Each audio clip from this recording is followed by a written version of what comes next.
son mari Louis XVI avait eu droit à un carrosse pour traverser Paris et arriver à l'échafaud, mais Marie-Antoinette n'aura qu'une charrette. Le matin du 16 octobre 1793, la reine de France est sortie de sa cellule de la tour du Temple, où elle est enfermée depuis presque un an. Elle est embarquée et est conduite comme une citoyenne lambda, place de la Révolution, qui est l'actuelle place de la Concorde. Tout le long du trajet, la reine est huée et insultée, tant elle est détestée par la population française qui la juge superficielle, dépensière et perverse. Main attachée derrière le dos, elle se comporte avec réserve. Anecdote de l'histoire, au cours de sa vie, Marie-Antoinette a égaré nombre de ses souliers, mais la plus marquante étant la chaussure qu'elle aurait perdue en montant à l'échafaud, chaussure qui sera récupérée par un fidèle et conservée actuellement au musée des Beaux-Arts de Caen. Une fois sur l'échafaud, au moment de s'approcher de la guillotine, Marie-Antoinette écrase malencontreusement le pied du bourreau, le fameux Charles-Henri Sanson.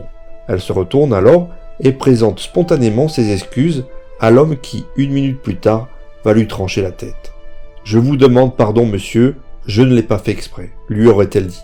Ce seront ses dernières paroles.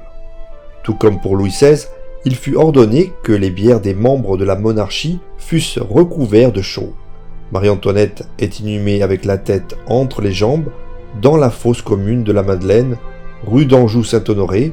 Louis XVIII fera élever à cet endroit la chapelle expiatoire située de nos jours dans le square Louis XVI, seul endroit de Paris portant encore le nom du roi.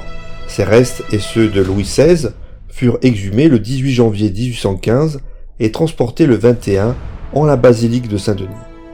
Le premier crime de la Révolution fut la mort du roi, mais le plus affreux fut la mort de la reine, dira Chateaubriand. Mais le sort réservé à Marie-Antoinette a ému bien d'autres personnes, à commencer par Napoléon lui-même, tout du moins si l'on en croit les mémoires du comte de Molien.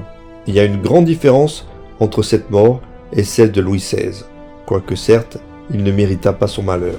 Mais une femme qui n'avait rien que des honneurs, sans pouvoir, une princesse étrangère, le plus sacré des otages, la traînée d'un trône à l'échafaud, à travers tous les genres d'outrage, il y a là quelque chose, pire encore que le régicide.